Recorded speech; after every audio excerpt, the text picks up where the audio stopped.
Сәлеметсіз бе, құрметті тыңдарман? Бүгін мен сізге өте әсерлі бір оқиға туралы айтып беретін боламын. Алдымен каналға жазылып алуды ұмытпаңыздар. Ал каналға жазылып болсаңыздар, бастайық. Айгүлдің өмірі оңай болған жоқ. Әкесі ол әлі кішкентай кезінде әскери қақтығыс аймағында ерлікпен қаза тапты. Анасы Гүлнар қызын жалғыз өзі тәрбиелеп өсірді. Қолынан келгенше қызының жағдайын жасауға тырысқанымен денсаулығы жиі сыр беретін. Кейде ол айлап ауруханадан шықпайтын. Ақыры жұмыс берушілері үнемі ауыратын қызметкердің қажеті жоқ екенін тұспалдап айта бастайтын. Әр жолы жұмыстан шыққан соң Гүлнар бөлмесіне кіріп алып, шарасыздықтан жастығына бетін басып жылайтын. Олардың ақшасы үнемі жетіспейтін. Кей кездері кешкі асқа тек нан ғана болатын. Айгүл нанды аздап тұздалған күнбағыс майына батырып жейтін, немесе құрғақ макаронмен күн көретін. Мектепте ол бәріне жұпыны көрінді. Балалар кейде қатыгез болады ғой, олар көрінгенді айтады. Сыныптастары Айгүлді кедейлігі үшін мазақтайтын. Қыздардың бәрі оның киімін сөз ететін. Айгүл бұған үйреніп кеткен еді. Артқы партада сыбырласып отырған қыздардың бүгінде оның жамалған жемпірмен келгенін талқылайтынына таң қалмайтын. Айгүл 14 жасқа толғанда анасы өмірден өтті. Қызды тәрбиелеуді анасының туған әпкесі Күләш өз мойнына алды. Бірақ Айгүлдің жағдайы жақсармады. Күләш оны масыл, жалқау деп атайтын. Алайда өзі де еңбекқор адам емес еді. Үй шаруасына да аса құлық танытпайтын. Күләш Айгүлдің есейіп қалғанын байқап, үйдегі барлық жұмысты соған жүктеді. Еден жуу, тамақ әзірлеу, үй жинау бәрі қыздың мойнында болды. Оның үстіне Күләш кейде қызды дүкенге шарап алуға да жұмсайтын. Кешкісін ішімдік ішкенді жақсы көретін Күләштің ақшасы болмай қалса, көршілерден самогон сұрап алуға дейін баратын. Айдың соңына қарай екеуі нан мен майға қарап қалатын. Масайып алған кезде Күләш үнемі қашан тұрмысқа шығасың, қашан менің мойнымнан түсесің деп қайталай беретін. Бұл сөздер Айгүлдің жүрегіне қатты бататын. Күләштің шарап сатып алатын құрбысы Сәуленің ұлы бар еді. Күләш олардың отбасының тұрмысын қызғанатын. Сондықтан жиі Айгүлден Сәуленің баласы саған ұнай ма деп сұрайтын. Бірақ қыз үндемей құтылатын. Айгүл кәмелет жасына толғанда Күләш бұрынғыдан бетер мазасын ала бастады. Ол Сәуленің ұлымен тұрмыс құрса, қандай тоқшылықта өмір сүретінін айтып құлағын жейтін еді. Алайда Күләш қыздың бақыты үшін емес, өз пайдасы үшін әрекет етіп жүрген еді. Егер Айгүл дүкен иесінің ұлына тұрмысқа шықса, өзі де пайда көремін деп ойлады. Қарыздары кешіріліп, азық-түлікті тегін беріп тұрады деп үміттенді. Бірақ бұрын үндемей жүретін Айгүл кенет қарсы шықты. Мен сіздің қаржылық мәселелеріңізді шешуге міндетті емеспін, деді ол ашуланып. Күләш мұндай жауап күтпеген еді. Сол күні қыз үйден шығып кетіп, біраз уақыттан кейін қайта оралды. Өзінің азын-аулақ заттарын жинады. Сонымен бірге тәтесі білмейтін шағын жинақ сандығын алды. Ол көп жылдан бері тиын-тебен жинап жүрген болатын. Қыз әкесінің ордендері мен марапат құжаттарын да ұмытпады. Олар әкесіне қалған ең қымбат естелік еді. Жинаған ақшасы шағын бөлме жалдауға жетті. Тіпті алғашқы күндері тамақтануға да жетерлік қаражаты болды. Тәтесінің үйінен кеткен соң Айгүл болашағы жайлы ойлана бастады. Оқығысы келді, бірақ оқу ақысын қалай төлеу керек екенін, бөлме жалдау керек екенін, күн көру керек екенін де ойлап қынжылды. Бір күні супермаркетте оған бос жұмыс орындары жарияланған тегін газет берді. Айгүл хабарландыруларды ұзақ қарады. Көптеген жұмыссыздар тәжірибе мен білімді талап ететін, ал оның мектеп аттестатынан басқа ештеңесі жоқ болатын. Содан соң ол кездейсоқ бір кәсіпорынның номерін терді. Онда еден жуушы қажет екен.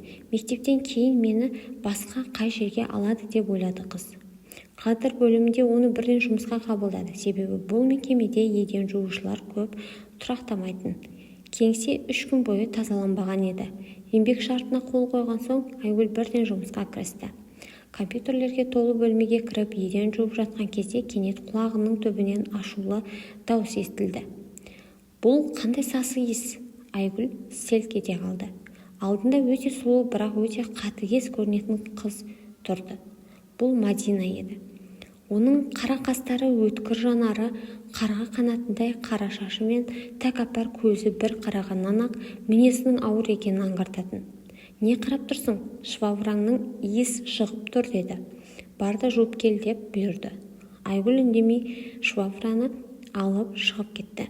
Сол кезде есік жаққа отырған екі жігіт қызды байқап қалды. «Жаман емес екен» деді біреуі сыбырлап. Айгүлдің сұлулығы Мадинанікінен мүлде бөлек болатын. Оның жүзі жұмсақ әрі мейірімді еді. Үлкен сұр көздері, ашық түсті қалың шашы және ұяң мінезі оны ертегідегі Золушкаға ұқсататын. «Тура Золушка сияқты екен» деді жігіттердің бірі. Бірақ олар бұл сөзді Мадинаның естіп қойғанын байқамады. Кеңсенің ханшайымы саналатын Мадинаның құлағы өте сау еді. Айгүл бөлмеден шығып үлгермей жатып-ақ Мадина әріптестері мен оның ескі киімдерін мазақтап талқылай бастады. Қыздың ішін ашу кернеді. Бір сәтте швабраны сындырып бәрін тастап кеткісі келді. Бірақ оған ақша қажет болатын. Сондықтан ол үндемей жұмысын жалғастыра берді. Кеңседегі әр күн Айгүл үшін азапқа айналды. Мадина жаңа еден жуушыға қарсы тек қызметкерлерді ғана емес, басшылықты да айдап салуға тырысатын. Оның әр сөзінде мысқыл, әр әрекетінде менмендік бар еді. Тек бір ғана адам қызға жанашырлық танытты. Бұл Айдар болатын. Алғашқы күні Айгүлді Золушкаға ұқсайды деген жігіт дәл сол еді. Бір күні жұмыстан кейін Айдар кеңсе маңында Айгүлді күтіп тұрды. Еден жуушылардың жұмыс уақыты өзгелерден кеш аяқталатын. Қыз шыққаннан ол күлімсіреп, кафеге барып шай ішіп қайтсақ қалай болады деп ұсыныс жасады. Айгүл алғашында ыңғайсызданды, бірақ жігіттің жүзінен жамандық байқамады. Екеуі шағын кафеде ұзақ сөйлесті. Айдар ашық мінезді, көңілді жігіт болып шықты. Ол қызды күлдіріп, көптен бері сезілмеген жылылық сыйлады. Айгүл ұзақ уақыттан кейін өзін бақытты сезінді. Бірақ бұл қуаныш ұзаққа созылмады. Келесі күні дәлізде Мадинаның құрбыларының бірі қыздың жолын кесті. «Сен ақымақ екенсің ғой» деді ол келеке аралас үнмен. «Айдар кім екенін білесің бе?» деді. «Жоқ, ол Мадинаның жігіті. Екеуі үйленуге дайындалып жүр. Егер Мадина сенің онымен кафеге барғаныңды білсе, өміріңді тозаққа айналдырады» деді. Айгүлдің жүрегі зу ете қалды. Ол ешкімнің жігітін тартып алмақ түгілі оған көз салуды да ойламаған еді. Бірақ қауесет әлдеқашан таралып кеткен болатын. Келесі күні таңертең қыз Мадина жұмыс істейтін бөлімге кіргенде кенет динамиктерден мазақ ән ойнай бастады. Бүкіл бөлім оған қарап күлді. Мадина болса салмақты кейіп танытып, «Айгүл, мұндай көне жемпірді қай базардан алдың? Мен де сондай антиквариант іздеп жүр едім» деді. Бөлмеде отырғандар күліп жіберді. «Ал мына аяқ киімің ше, мұражайға өткізуге болатын шығар». Тағы да күлкі. Мадина қыздың үстіндегі әр затты келемештеп, жаңа қорлау тәсілдерін ойлап табатын. Ал қызметкерлердің көбі мансапқор қызбен сөзге келгісі келмегендіктен оның әзілдеріне амалсыз күлетін. Айдар да солардың қатарында еді. Ол енді Айгүлді кафеге шақырмайтын. Кейде дәлізде кездесіп қалса көзін тайдырып кететін. Жігіттің ұяты қысып жүргенімен Мадинамен жанжалға баруға батылы кетпеді. Айдар жақсы жалақысынан, болашақ мансабынан айырылып қалғысы келмеді. Ол бәрінен бұрын өз пайдасын ойлады. Айгүл мұны түсінді. Сол күні қыз кешке дейін жылап жүрді. Бірақ жұмыстан кетуге де мүмкіндігі жоқ еді. Ақша қажет болатын. Бір күні жұмыстан қайтып келе жатқанда ол көшеден кішкентай аппақ марғауды тауып алды. Марғау әбден тоңып ашығып қалған екен. Қыз оны тастап кете алмады. Үйіне алып барып жылытып тамақ берді. «Есімің Марсик болсын» деп күлімсіреді. Содан бері марғау оның жалғыз досына айналды. Ақшасы азайып кеткен кездерде Айгүл тамағының соңғы бөлігін Марсикпен бөлісетін. Көп ұзамай жалақы беретін күн де келді. Дәл сол күні кеңсеге компанияның ең үлкен басшысы келетін болды. Одан бүкіл қызметкерлер қорқатын. Тек Мадина ғана өзін еркін ұстайтын, себебі ол бастықтың сеніміне кіріп алған еді. Басшы бұрын әскери адам болған еді. Оған Мадинаның өткір ақылы, батылдығы және іскерлігі ұнайтын. Сол күні басшылық бөлімдерді аралап жүрген кезде Мадина тағы да бір арам ойын іске асырмақ болды. Сол күні компанияның басшысы Нұрлан аға кеңсені аралап жүрді. Оны көрген Мадина орнынан атып тұрып, күлімсірей қарсы алды. «Сәлеметсіз бе, Нұрлан аға? Біз сізді қатты сағындық қой», деді ол еркелеген дауыспен. Нұрлан аға басын изеп қойды. Дәл сол сәтте Мадина байқамай қалғандай кейіп танытып, кресло жанында тұрған қағаз стаканды қағып жіберді. Ішіндегі кофе еденге төгіліп қалды. Бірақ ол дереу стаканды үстелдің астына теуіп жіберіп, ештеңе болмағандай басшының қасында жүре берді. Бірнеше минуттан кейін ол Нұрлан ағаны өз жұмыс орнына ертіп келді. «Қараңызшы, қандай сұмдық», деді ол ашуланғандай болып. «Біздің жаңа еден жуушымыз мүлде жұмыс істемейді. Мына жерді көрдіңіз бе?» Ол едендегі жаңа ғана өзі төккен кофені көрсетті. «Менің жұмыс орнымды мүлде тазаламайды. Күнде солай», деді. Нұрлан аға қабағын түйді. Ол тәртіпсіздікті ұнатпайтын. «Еден жуушы қызды маған жіберіңіздер», деді қысқа ғана. Біраз уақыттан кейін Айгүл оның кабинетіне кірді. Жүрегі дүрсілдеп тұр. «Неге кеңседе тазалық жоқ?» деп сұрады басшы. Мен бәрін тазалағанмын», деді қыз абыржып. «Бірақ Мадина мені ұнатпайды. Ол үнемі тиіседі. Мүмкін кофені өзі төккен шығар», дейді. Нұрлан аға қызға ұзақ қарап тұрды. Айгүлдің түрінен өтірік байқалмайтын. «Сенің атың кім?» деді. «Айгүл». «Тегіңше?» Қыз тегін айтты. Сол сәтте Нұрлан ағаның жүзі өзгеріп кетті. «Әкеңнің аты кім еді?» деді. Айгүлдің көзі мұңайып кетті. «Ерлан». «Ерлан? Әскери қызметте болған Ерлан ба?» «Иә, ол қаза тапқан», деді қыз. Нұрлан аға орнынан жайлап тұрды. Бірнеше секунд үнсіз қалды. Сосын терезеге қарап тұрып сөйледі. «Сенің әкең менің ең жақын досым болатын», деді. Айгүл аң-таң болды. «Бір әскери операция кезінде мен ауыр жарақат алдым. Сонда әкең мені оқтың астынан алып шықты». Нұрлан ағаның даусы бәсеңдеп кетті. «Өзі сол шайқаста қаза тапты», деді. Кабинет іші үнсіз қалды. Айгүлдің көзіне жас келді. Ол әкесін әрдайым мақтан тұтатын, бірақ оның біреудің өмірін құтқарғанын бұрын естімеген еді. Нұрлан аға қызға жақындады. «Демек сен Ерланның қызысың?» Ол күрсінді. «Ал мына жерде саған қорлық көрсетіп жүр ме?» деді. Айгүл үндемей басын изеді. «Уайымдама, бұл мәселені шешеміз», деді. Қыз кабинеттен шыққан соң Нұрлан аға бірден тексеру жүргізді. Көп ұзамай кофені Мадинаның өзі төккені анықталды. Қыздың басқа да көптеген әрекеттері әшкереленді.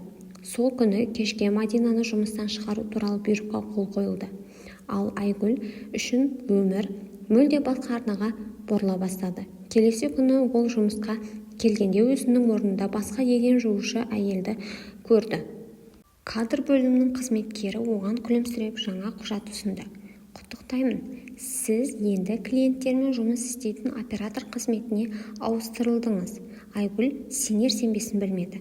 Кеше ғана бәрі оны мазақ етіп жүрген еді, ал бүгін жаңа өмір басталып жатқандай көрінді.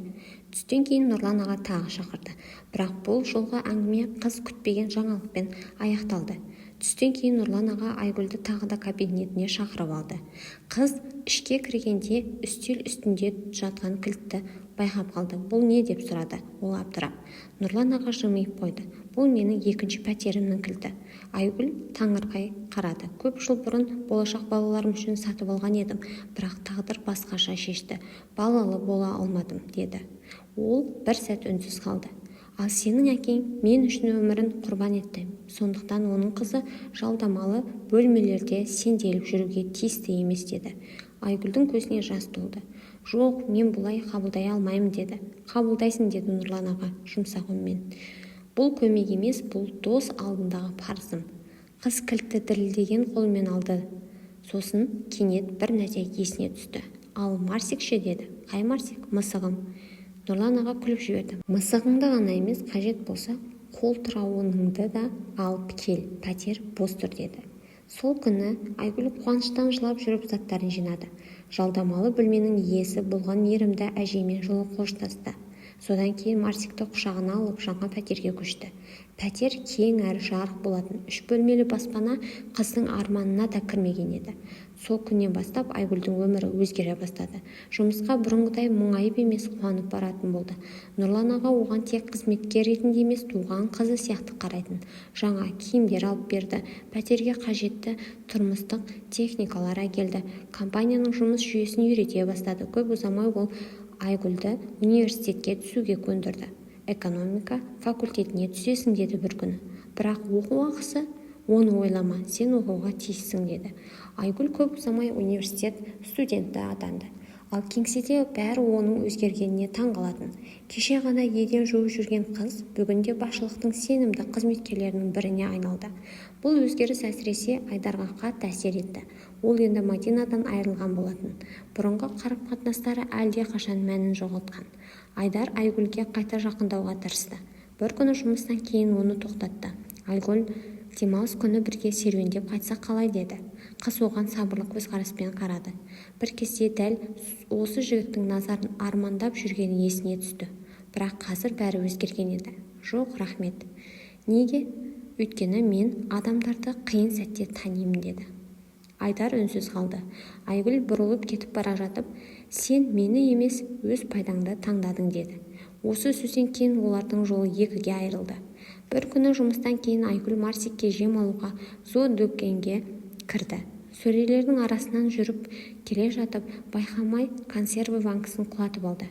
Бірақ банка жерге түспей қалды. Оны біреу қағып үлгерген еді.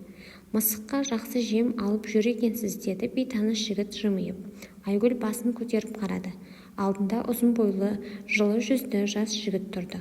Я, оны жақсы көремін деді қыз күліп. Мен де өз мысығымды жақсы көремін. Сіздікі қандай тұқым деді. Қазақы асыл тұқым деді Айгүл әзілдеп. Көшеден тауып алғанмын. Жігіт күліп жіберді. Тамаша тұқым екен деді. Осылайша әңгіме басталып кетті.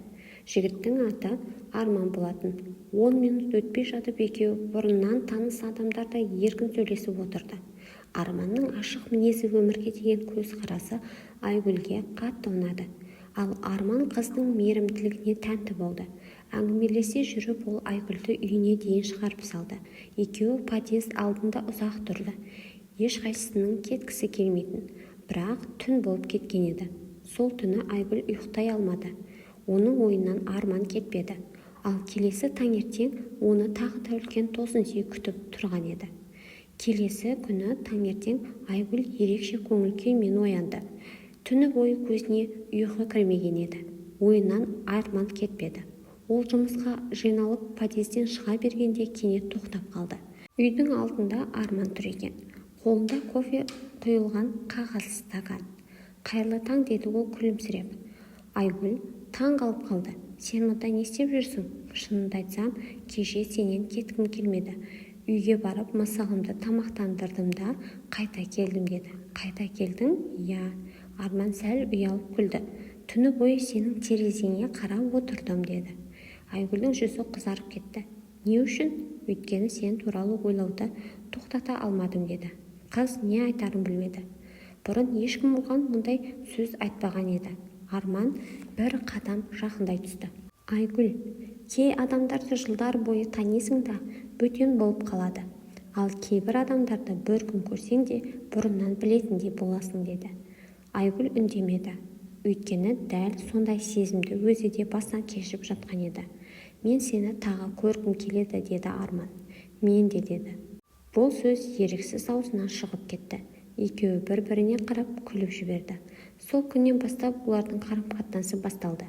Арман жиі кездесуге шақыратын, бірге серуендейтін, киноға баратын, кейде Марсикті де ертіп алып саябаққа шығатын. Нұрлан аға да жігітпен танысты. Арманның тәрбиелі, еңбекқор екенін көріп оған риза болды. Міне нағыз жігіт осындай болады деді бір күні Айгүлге. Уақыт өте берді. Айгүл университетте жақсы оқыды, жұмыста да жетістіктерге жетті. Компаниядағы маңызды жобаларға қатыса бастады. Нұрлан аға оған барған сайын көбірек сенім артатын. Ал Күләш болса жиенінің қалай өзгергенін көріп таң қалды. Бір кезде үйінен қуып жіберген қыздың өмірі жақсарып кеткеніне іште қызғанышпен қарайтын. Бірақ Айгүл кек сақтамады. Ол бұрынғы қиындықтардың өзіне өмірдің шынайы құнын түсіндіргенін білді. Бір күні кешке Арман қызды сүйікті саябағына шақырды. Олар көл жағасында ұзақ серуендеді. Күн батып бара жатқан. Айнала әдемі ерекше еді. Кенет Арман тоқтады. Қалтасынан кішкентай қорапты шығарып, Айгүлдің жүрегі дүрсілдеп кетті. Айгүл, жігіт бір тізесіне отырды да: «Сен менің өмірімді өзгерттің. Мен сені кездестірген күнді тағдырымның ең бақытты күні санаймын». Ол қорапты ашты. Ішінде сақина жарқырап тұрды. «Маған тұрмысқа шығасың ба?» деді. Айгүлдің көзінен жас шығып кетті. Бұл қуаныштың жасы еді. «Я, келісемін» деді. Арман орнынан тұрып қызды құшақтап алды. Сол сәтте Айгүл өз өміріндегі барлық қиындықтардың бекер болмағанын түсінді. Кедейлікті де, қорлықта, жалғыздықта оны осы күнге жеткізген жолдың бір бөлігі ғана екен. Бір кездері жұпыны киімі үшін мазақ болған қыз енді өз бағасын білетін білімді, бақытты әйелге айналған еді. Ал ең бастысы, ол өзін шын сүйетін адамдарды тапты. Әкесінің ерлігі оған жаңа өмірдің есігін ашты. Нұрлан аға оған әкелік қамқорлық көрсетті. Арман оған шынайы махаббат сыйлады. Ал Марсик болса бұрынғыдай қасында қалып үйдің еркесі болып жүрді. Осылайша Айгүлдің қиындыққа толы өмір жолы бақытты аяқталды. Өйткені жақсылыққа сенген адам бір күні міндетті түрде өз бақытына жетеді. Соңы. Осымен әсерлі әңгімеміз сізге ұнаған болса, лайк басып, каналға жазылуды ұмытпаңыз көрермен. Сонымен қатар комментарийде өзіңіздің пікіріңізді қалдыра кетіңіз. Келесі видеода кездескенше.